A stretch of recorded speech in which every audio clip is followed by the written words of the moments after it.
Bom, pessoal, esse é a continuação do experimento, tá? Então fiz todas as leituras com o registro totalmente aberto, agora colocando em uma posição parcial, tá?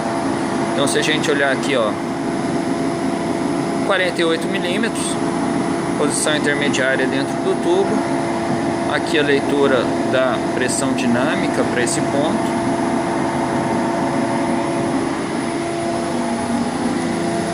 Aqui a pressão estática.